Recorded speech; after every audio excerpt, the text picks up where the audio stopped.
In this video, I'm going to show you how to make money on YouTube. I'll show you how to start and what to do once you've started. This will cover mistakes that I made that MrBeast avoided and propelled him into making the millions of dollars he makes a year. Before we begin, one of the things you need to make videos is a computer, so I think it's only appropriate that the sponsor of this video is Micro Center. Specifically today, we're going to be talking about the Main Gear Vector. It is a 15.6-inch display gaming laptop that can be used for a lot more. Photoshop, video editing, gaming, streaming, this laptop can handle all of it and for a really good price. The Main Gear Vector is going for $999 USD, and the reason I bring that up is because that everything in this laptop that you get for that price is unmatched anywhere. You get the i7-9750H, which is a 6-core 12-thread processor, the GTX 1660 Ti, which is an incredible GPU for laptops, 16 gigabytes of DDR4 RAM clocked at 2666 megahertz, and a 512 NVMe M.2 SSD. In case none of that made any sense to you, let me make this really simple to understand. I got a laptop about that good a couple months ago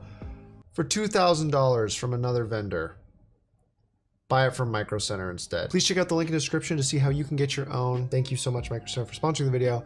Now let's get back to the rest of it. Concerning that laptop, that is actually one of the few laptops I recommend. The pricing that you get for everything in there is absurd. Anyways, so beginning, what kind of videos should I make? You can make whatever you want, as long as it incorporates one of these themes: money, reactions, challenges, popular YouTubers, pranks, or drama. What I mean by this is every video can work on YouTube. You can be the guy to talk about toilet seats and go viral on YouTube. People make all kinds of weird stuff, but the successful videos almost always incorporate one of those themes. Take a look at MrBeast. Almost all of his videos incorporate the money and challenge aspect. A great example to look at would be his video, Last YouTuber to Leave the Circle Wins $100,000. It incorporates money, reaction, popular YouTubers, and challenge.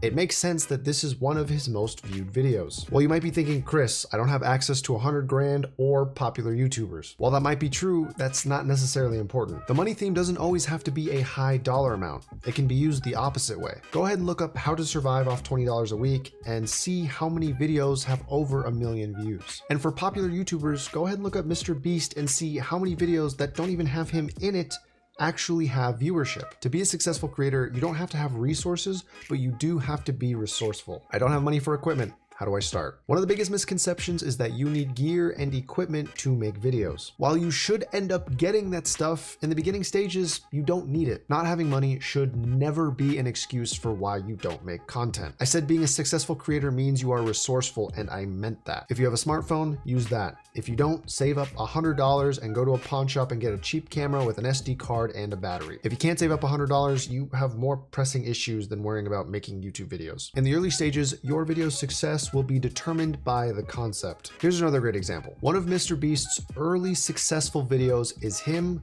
literally just counting to 100,000. That cost him nothing but time and probably a little bit of sanity. Now you might try the argument, hey, I do need a PC to edit videos and I don't have that cash right now. Well, in that case, this channel is literally dedicated to showing you how to build that for really cheap. But honestly, if you're just starting, there is free software for editing apps that you can download onto your smartphone. I've been posting videos.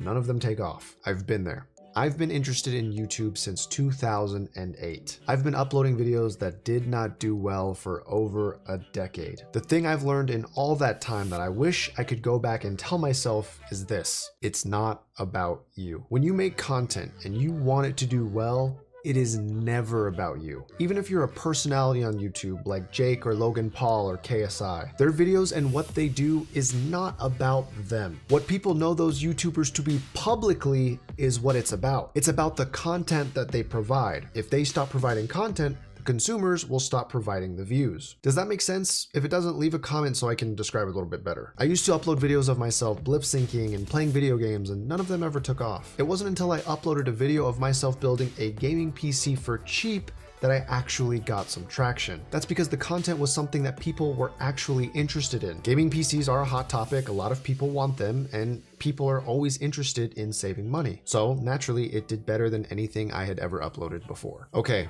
I've done all of this and I still can't grow. So I said earlier that you can be the toilet seat guy and still go viral. While that may be true, there are definitely some benefits and downfalls to being super niche. When you make content within a very specific field, that means a lot of people are not going to be looking for you. One sad fact about content creation is the bigger the audience you try to appeal to, the bigger the chances that someone is going to stumble across your video. The catch is there are a lot of other creators in that space already that are doing better than you, that are more established than you, that are going to get those views first. So if you don't make better content than them, or make content that kind of varies that doesn't already exist in that field, there really is no reason to watch you. That said, I still encourage you to make videos in a saturated place. Why? Autoplay. You know how when a video ends, YouTube automatically queues up another video to play if you don't tell it to stop? This is YouTube's way of trying to find another video that you are most likely to watch. Autoplay can get your video to be seen after a viewer watches a video that they came to see first. And if there are already a lot of eyes looking at challenge-oriented MrBeast type videos, maybe you should not be the toilet seat guy and come up with a challenge that MrBeast hasn't done yet. Middle. Okay, so let's assume you're gaining traction. What you're doing is working. You're seeing your sub count go up and you're getting consistent viewership on your videos. There are a few things now that you need to start paying attention to: thumbnails and titles. Truthfully, this is something that you should have already been working on or aware of, but I couldn't fit it in earlier, so here we are now. Take a look at MrBeast's thumbnails. They're very clickable, right? They have a lot of effort put into them. That's because he understands that your thumbnail and title are a 2-second window to convince someone to give you a chance. If you can't even get someone through the door, good luck getting them to buy anything that you're selling. Now, what makes a thumbnail good? Well, the first thing is that they are very easy to understand. They're also very easy to look at, not confusing or overwhelming. Keep in mind, a lot of viewers are actually watching YouTube on mobile. I know there are a lot of creators that don't upload their video privately and then check out what the thumbnail looks like on their phone. You should be doing that and getting a second opinion from your friends or family, asking them if they would click on that video. Second is the title. Titles and thumbnails combined should give your viewer an idea of what's to come in the video.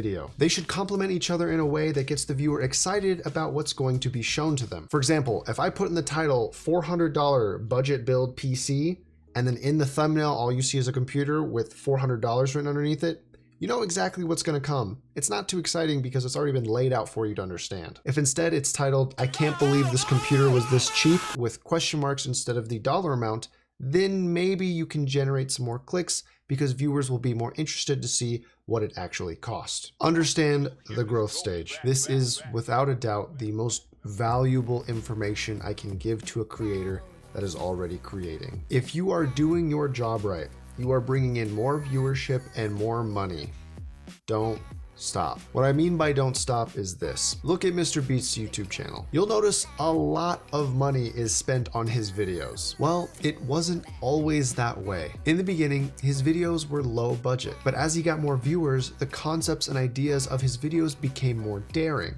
Why? When I made a few $1,000s, I just spent a few $1,000s. When I made $10,000, I just spent 10. So it's like, as I made more money, I was just like, all right, well now I want to spend it on videos somehow. This might sound like a no-brainer, but it isn't. I fell into this trap and I wish I didn't. What MrBeast does is what most entrepreneurs are afraid to do. Whatever they make, they spend. I'll be honest, the first viral video I made after it was done trending earned me about $10,000. I took that money, I put it away, and I went back to making my regularly scheduled content. That was the biggest mistake I ever made. Since then, my channel has never grown at the same rate, and rightfully so. I didn't take that money and reinvest it into future videos. 10 grand? I just made that money. There's no way I'm gonna spend it. I've never even seen that much money in my entire life. My point is, if you want to make MrBeast money, you have to make MrBeast moves. As a result of him pressing forward, he scaled up big time and probably makes around $500,000 each month off of YouTube. What I'm saying is, if you can't keep up with the momentum